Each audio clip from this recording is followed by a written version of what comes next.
Aujourd'hui, je vais vous parler de Spirale, l'héritage de Saw. C'est un film de la franchise Décadence, donc le 9e de la série. Il est dirigé par Darren Bousman, qui est le même réalisateur que plusieurs films de la série. Et il met en vedette Chris Rock et Max Minghella. Je vous parle de ce film aujourd'hui parce que moi, je suis une grande fan d'horreur. Oui, je fais 5 pieds 2, mais je suis grande fan d'horreur, ok? J'adore les décadences. En fait, c'est pas une franchise que j'ai regardée vraiment rapidement là, dans mon histoire de fan de l'horreur.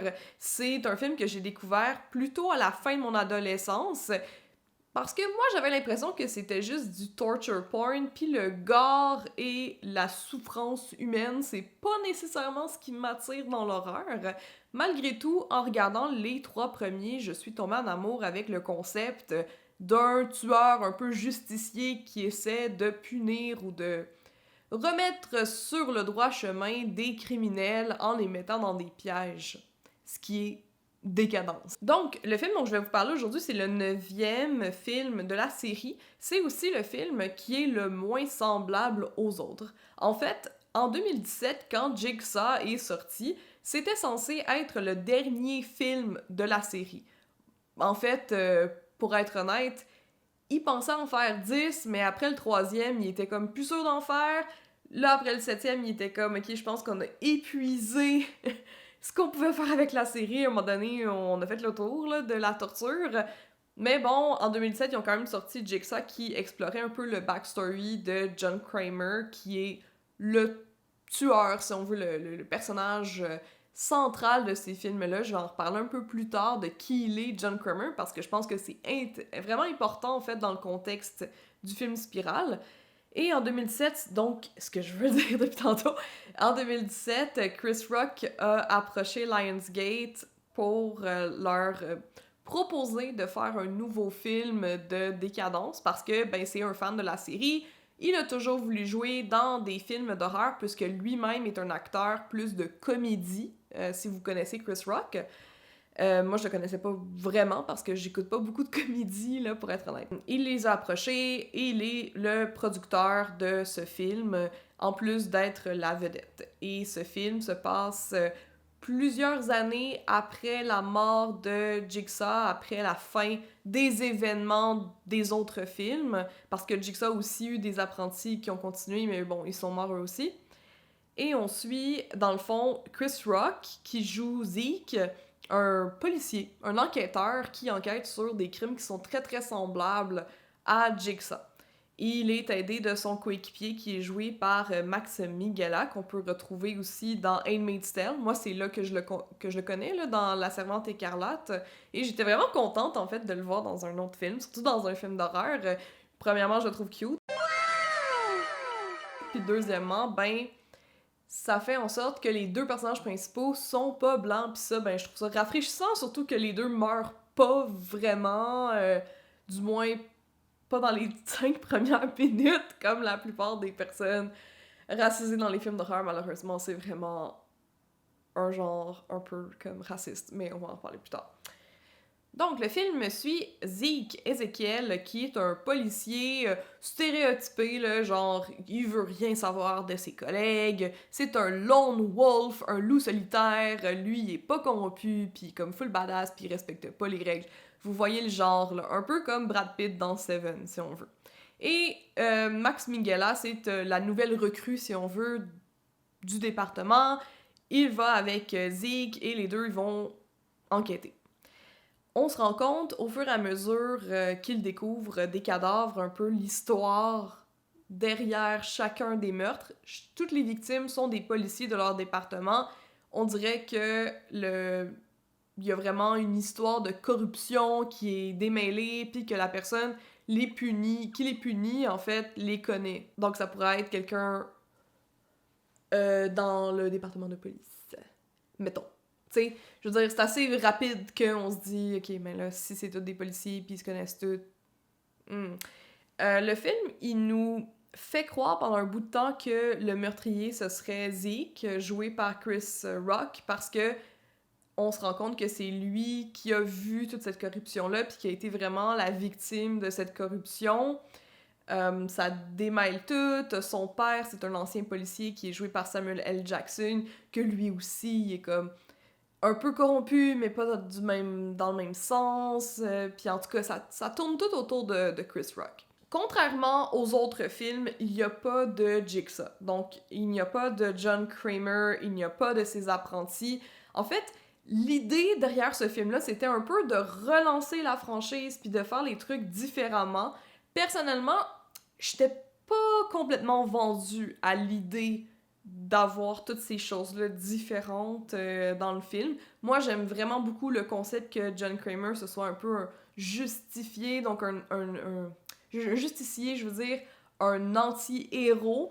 Tu sais, si on pouvait le mettre sur un alignement de Donjon Dragon, je pense qu'il serait Loyal Evil. Alors que le personnage qui a l'air de le remplacer dans ce film-là, il serait plus comme Neutral Evil ou Chaotic Evil. Je sais pas si vous, si vous comprenez comme mes références à Donjon Dragon, mais bref, il a un code moral alors que dans ce film-là, il y a un peu moins de code moral. Par exemple, il y a à peu près aucune chance que ses victimes échappent au piège, ce qui était vraiment la grosse affaire là, dans les premiers films du moins de Jigsaw. J'aimerais jouer à un jeu. Oh! Oh shit, où est-ce que je suis? Oh! Oh my god! Une marionnette! Si tu veux survivre, il te faudra faire un backflip. Je sais pas comment faire un backflip. Fuck. Ok, alors, tu as une tronçonneuse devant toi. Tu as 10 secondes pour t'ouvrir le ventre et sortir la bombe qui y réside. Sinon, tu exploseras. Pas mal sûr que je vais mourir si je m'ouvre le ventre avec une tronçonneuse. Je pense. Fuck. Fais-le pareil. Un autre truc aussi, c'est que Jigsaw, John Kramer, c'est un ingénieur mécanique. C'est un ingénieur qui construit des machines. Donc, c'est normal que sa façon de tuer puis de faire des pièges, ce soit des pièges super complexes, des machines complexes, des bijoux d'ingénierie, qu'il y a juste lui qui comprend, puis que c'est vraiment... il y a vraiment juste une façon d'en sortir, parce que comment que ça fonctionne dans les films, si vous les avez jamais vus, c'est que les criminels ou les personnes qui ont échappé à la justice, d'ailleurs, si vous êtes contre les listes de dénonciation, vous êtes fucking chanceux que Jigsaw n'existe pas pour vrai puis que vous soyez pas dans une chambre de torture. En tout cas, John Kramer met les criminels ou les personnes qui ont échappé à la justice dans des machines et il leur dit très clairement qu'est-ce qu'ils doivent faire pour s'en sortir. Un exemple classique de piège de Jigsaw. Angela a une trappe à ours inversée autour du crâne. Il y a une vidéo qui joue, John Kramer, déguisé avec sa petite marionnette iconique, lui dit que la seule façon qu'elle peut se sortir de sa trappe, c'est si elle va plonger dans l'intestin ou je sais pas quoi de son dealer de drogue qui est derrière elle, donc qui va pas ressentir la douleur, qui peut pas bouger. Et si elle fait ça, ben à la fois elle va s'être débarrassée de sa dépendance, si on veut, à cette personne-là qui lui vend de la drogue, et en plus, elle va avoir la clé pour pouvoir se détacher et ne va pas mourir. Le but de John Kramer, dans ce cas-ci, c'est que Angela apprécie davantage sa vie, qu'elle arrête d'être dépendante de cette personne-là qui, pour lui, est irréparable. Donc, les personnes que John Kramer teste, d'habitude, c'est des personnes en qui il croit. Hein? Plus ou moins. On s'entend que après le 3e film, ça diminue pas mal en qualité. Ça devient un peu moins stable, si on veut, au niveau de l'éthique. Faut savoir aussi que un des apprentis de John Kramer, qui s'appelle Hoffman, qui est un ancien policier, lui, c'est vraiment une genre de grosse merde, là, si on veut. Là. C'est comme un policier corrompu. Puis lui, ses pièges sont vraiment plus difficiles à s'échapper, voire impossibles, comme dans le film Spiral. Les autres façons dont Spiral s'est éloigné de ses autres films, de ses prédécesseurs, c'était en changeant la marionnette iconique en un petit pantin suspendu par des cordes. Je sais pas trop pourquoi est-ce qu'ils ont fait ça. Je sais pas s'ils avaient plus les droits de la marionnette. De ce que j'ai compris, c'était vraiment un choix esthétique parce que eux voulaient s'éloigner le plus possible des anciennes installations, je sais pas. En tout cas, c'est un peu bizarre, comme honnêtement. Ensuite, ils ont décidé de prendre les spirales qui étaient dessinées sur les joues de la marionnette comme symbole, un peu comme genre Batman, là. Fait que là, quand les gens ils voient les spirales, ils sont comme « Oh my god, c'est Jigsaw ». Au niveau du jeu d'acteur, c'était un peu... Ah, comment dire? C'était décevant, honnêtement. J'ai l'impression que les acteurs, ils savaient dans quoi ils étaient, que les acteurs il n'y avait pas beaucoup de direction, ils font juste comme jouer de façon vraiment flat, là, vraiment plate, des stéréotypes de personnages. Donc le policier corrompu, ça va être un policier corrompu, Chris Rock, il joue comme cette personne, là, full fâché, là, qui a pas rapport dans la police, là, pis qui est comme « Ah oui, moi je veux rendre un monde meilleur, mais vous êtes tous des merdes » et tout ça, tu sais. Aucune capacité de travailler en équipe, pourquoi est-ce qu'il est encore dans ce département-là, ça fait pas de sens. Max Minghella, son personnage, il est super innocent. C'est tout vraiment des personnages que je dirais unidimensionnels. Samuel L. Jackson, ce qui est vraiment drôle, c'est qu'il est une parodie de lui-même. Il dit comme des mauvais mots, il dit le motherfucker à quasiment toutes ses répliques, comme whatever, là, comme je pense qu'ils ont eu du fun à filmer le film. Je pense que ça, oui. Par exemple, je pense qu'ils ont pas mis beaucoup d'efforts à faire un bon film. Je pense qu'ils avaient envie de faire un film de décadence, qui était le fun, qui avait du sang, qui était facile à digérer, tu sais, qui était pas du tout complexe. Mais c'est pas bon. C'est pas un bon film. C'est pas un bon film de décadence, même au standard de décadence. Parce que, bon, on va se le dire, il y a des films de la série Décadence qui sont aussi des navets. Mais si j'avais à les mettre comme en ordre, Spiral, ce serait le bon dernier. Il y a un twist villain à la fin du film. Ben oui. Même les films de décadence suivent la trajectoire de Frozen, là, comme quoi il y a tout le temps une surprise à la fin que tu t'attendais pas à c'était qui le vilain. Je vais en parler plus tard. C'est qui dans la partie plus spoiler, parce que je veux pas non plus divulgacher pour les personnes qui ont un intérêt quand même à regarder le film, que je vous déconseille, là, honnêtement. Mais moi, je savais c'était qui le meurtrier, je vous dirais, au quart du film. Puis après ça, le film, je pense qu'il me prenait comme une imbécile. Je pense qu'il prend ses auditoires pour des imbéciles, puis j'aime pas ça. Moi, j'aime quand les films ils me traitent avec respect, parce que pour moi, le cinéma, c'est quelque chose d'important, puis que moi, je traite les films que je regarde avec beaucoup de respect, puis les artistes avec beaucoup de respect. Je m'attends à ce que, en tant que spectateur, on me renvoie un peu la balle. Je sais pas pour vous, là, mais moi, quand je sais exactement c'est qui le meurtrier, puis là, c'est comme s'il ajoutait des clés, puis il était comme « Non, non, non, non, regarde pas, regarde les clés, t'as tort, tu vas voir, hi hi hi », mais que finalement, j'avais raison, comme ça me fait décrocher complètement. Aussi, la justification du meurtrier pour pourquoi est-ce qu'il fait ses meurtres, c'est quand même assez faible comparé à John Kramer, le OG, que lui, il avait vraiment des grosses raisons puis qui était super intéressant. Lui, basically, il s'est juste dit « à cab ». Genre, c'est ça, à cab, fuck les policiers, je vais juste tout tuer tout le monde. Comme je disais, il y a aucune chance pour les personnes de survivre. Ce qui fait en sorte que le personnage, le tueur, il a mis ses victimes dans des grosses machines qu'il a conçues lui-même. Et c'est des meurtres qui sont excessivement compliqués pour rien. Il n'y a aucune raison pourquoi est-ce que il leur ferait pas juste tirer une balle en tête, là, ou genre les poignarder, en fait.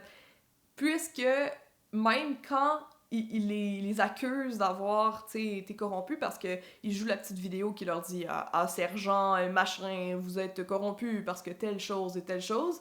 Mais il envoie pas la vidéo aux médias, donc c'est pas vraiment une dénonciation, ça sert à rien, la personne elle meurt de toute façon. Et ben souvent, la vidéo aussi est détruite le, pendant le meurtre, fait que ça sert à fuck all, là, pour vrai. Je comprends pas le film. Puis c'est drôle parce que depuis le début de ma chaîne YouTube, je veux faire des reviews de films. Puis ce film-là, il était tellement poche que j'étais comme, ben ça y est, là, c'est celui-là que je commence parce que il faut que je chiale. Puis je veux dire, je comprends que la critique de film, c'est pas nécessairement de juste chialer parce que sinon, ça serait un peu plate. On veut faire des analyses qui sont un peu plus complexes, puis donner de la chance, puis être quand même raisonnable, puis de bonne foi. Mais ce film-là, il y a rien de bon, là. Il y a rien de bon. Les pièges sont ordinaires aussi. Tu sais, c'est pas les meilleurs pièges que j'ai vus. Il y avait quand même... Bon, il y en a un dans ces pièges-là que j'étais comme « Ah, ça, c'est intéressant. Ça, c'est quelque chose qu'on n'a pas vu vraiment depuis le début. » Mais encore là, le fait que la personne essaie puis fait tout en son pouvoir pour écouter les consignes puis sortir du piège parce que, je veux dire, la marionnette lui dit « Ah, fais telle action si tu veux survivre. » Il le fait et il meurt. Tu sais, c'est super frustrant. À quoi bon? Il y a pas un moment où t'es comme « Ah oui, il va y arriver. Ah oui, je crois en lui. » Tout ça. Non, non, tu le sais qu'il va mourir parce que depuis le début, tout le monde meurt, peu importe ce qu'ils font. Fait que, je sais pas, je trouve pas ça intéressant. J'ai l'impression que c'est devenu ce que les gens qui connaissaient pas Décadence pensent que Décadence est. C'est devenu un festival de à quel point est-ce qu'on peut montrer de la souffrance puis du sang de façon complètement stupide, comme un spectacle, dans le fond, un spectacle de gore. Donc le film, comme Samuel L. Jackson dans le film, est une parodie de soi-même. Merci d'avoir écouté jusqu'ici. Là, je vais passer dans la partie spoiler. Si vous avez déjà regardé le film, vous pouvez continuer ou si vous en foutez aussi. Si vous voulez le regarder, mais revenez plus tard.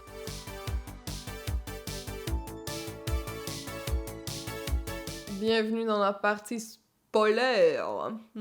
La divulgage. Donc, si vous êtes ici, vous avez déjà vu le film ou vous en foutez, ce que je salue parce que c'est pas super un bon film, comme j'ai dit tantôt. Ah, que dire à propos de ce film?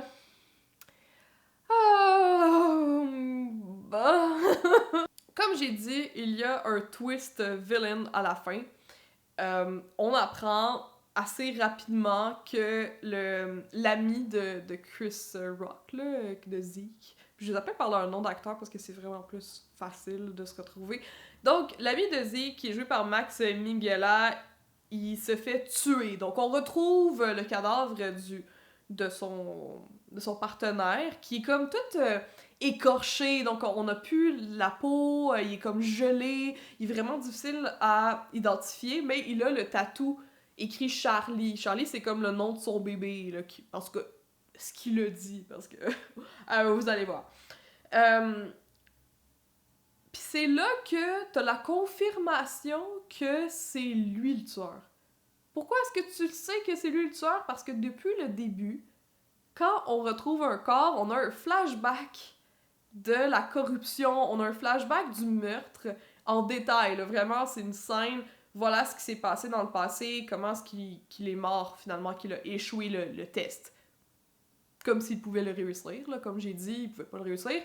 Mais bref, on a vraiment une scène complète, alors qu'avec le personnage de Max Minghella, on n'a rien. C'est juste comme « Oh non, il est mort! Ah, c'est terrible! » Puis Chris Rock est comme « Ah ouais, c'était mon seul ami, maintenant je n'ai plus d'amis, puis j'en aurai plus jamais! » Fac, tu te dis, ben c'est pas lui, là, c'est un faux cadavre, là. Tu sais, c'est évident, c'est évident. Puis finalement, ben c'est ça, à la fin, t'apprends que c'est Max Minghella. Là, Chris Rock, il va tout seul, comme à son habitude, trouver le meurtrier, puis il trouve Max Minghella qui est dans un genre d'entrepôt abandonné.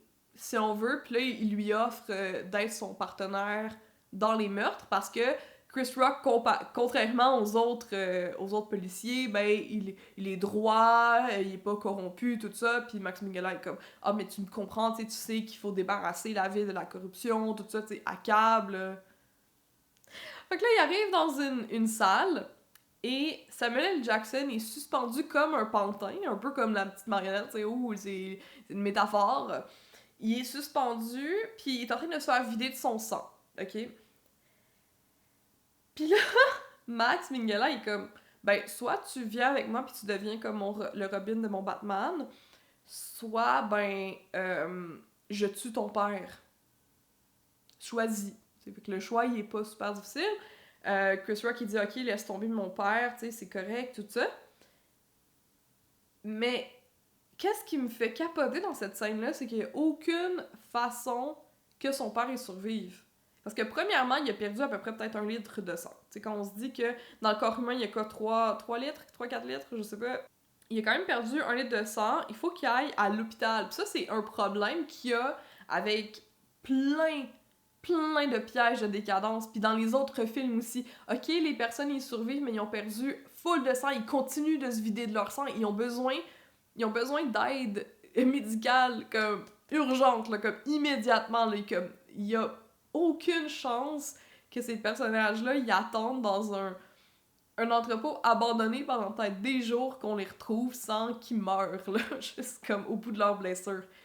Mais ça, c'est l'histoire d'une autre vidéo.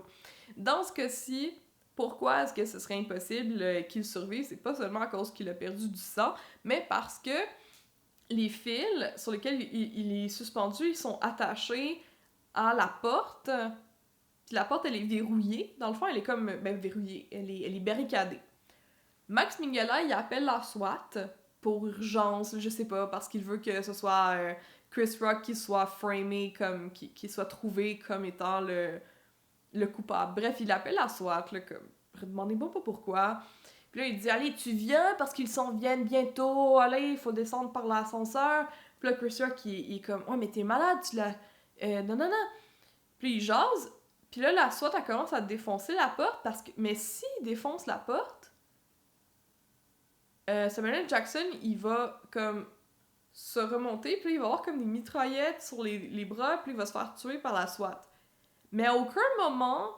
c'est dit que si Chris Rock il va dans l'ascenseur avec Max Minghella, que ses fils ils vont plus être reliés avec la porte. Eux, ils vont juste le laisser là. De toute façon, Samuel L. Jackson, il va mourir. Soit il va mourir au bout de son sang, soit il va mourir fusillé par la SWAT. Donc, Chris Rock n'a pas vraiment de choix. Puis qu'est-ce qui se serait passé si Chris Rock avait dit oui, puis il serait passé dans l'ascenseur, puis là, c'est quoi? Il aurait fait « Oh shit, je viens de réaliser, mon père, il va se faire fusiller par la SWAT. » Puis là, c'est quoi, Max, il dit « Oh, spaghetti-o, j'ai pas pensé à ça, hihihi. » Puis là, il rit de ça, puis il continue d'être ami, puis de tuer d'autres policiers. À quoi il a pensé? Comme, il est vraiment niaiseux, là, le meurtrier, comme je... Ah, genre, c'est la pire fin. Et l'audacité des personnes qui ont fait ce film-là, de mettre la petite musique iconique là, de décadence pendant qu'il raconte son plan, tu sais. Il est comme... Ta-na-na, ta-na-na. Tu sais, la petite musique de décadence qu'on entendait quand le méchant, il racontait ses plans, puis là, on mettait tous les morceaux de puzzle ensemble, puis là, t'es comme, wow, c'est super intelligent. Puis là, tu regardes le film, puis là, tu peux voir les morceaux de puzzle, puis là, tu peux mieux comprendre... qu'est-ce qui s'est passé dans le cerveau du meurtrier et tout. Mais là, non, là. Il fait juste raconter que, ah oui, c'était moi le meurtrier, haha. Et tu vois ce tatou de Charlie? Eh bien, il n'existe pas, Charlie. Puis là, Chris Rock, il est genre, comment ça, ton bébé n'existe pas? Puis là, il dit, non, quand tu m'appelais le soir, je mettais un son de bébé qui pleure sur mon ordinateur pour que tu l'entendes. C'est quoi ce plan-là?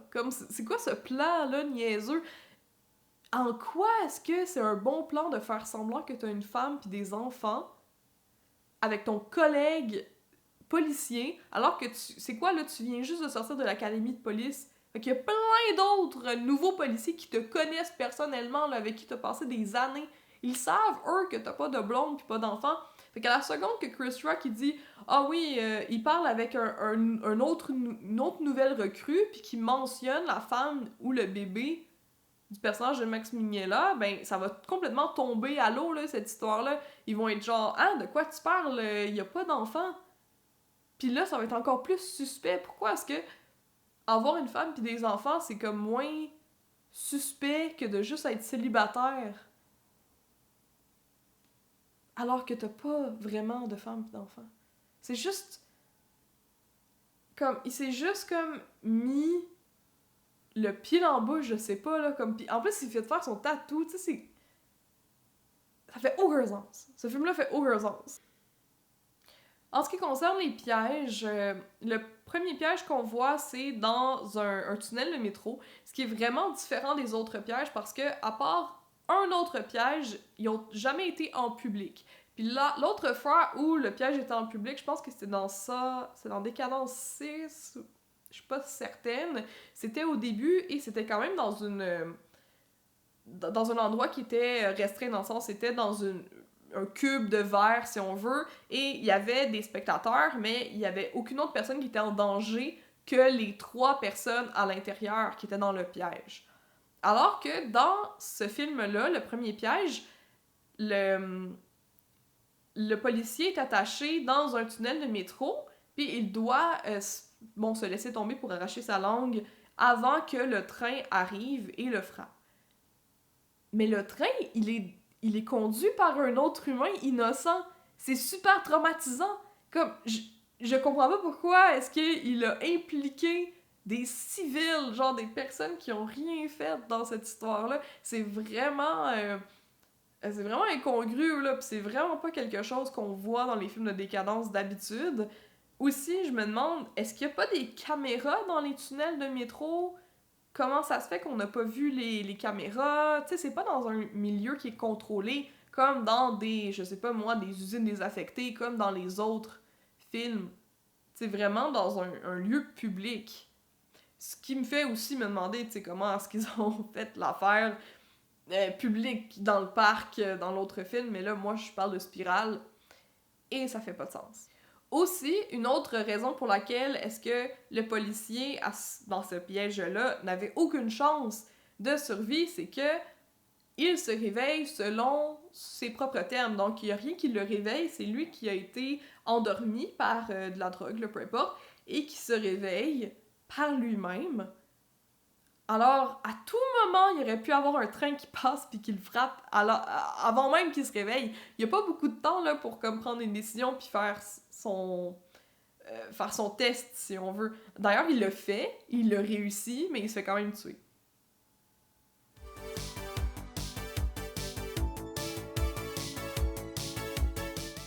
Est-ce que je recommande Spirale? Non. Merci d'avoir regardé la vidéo.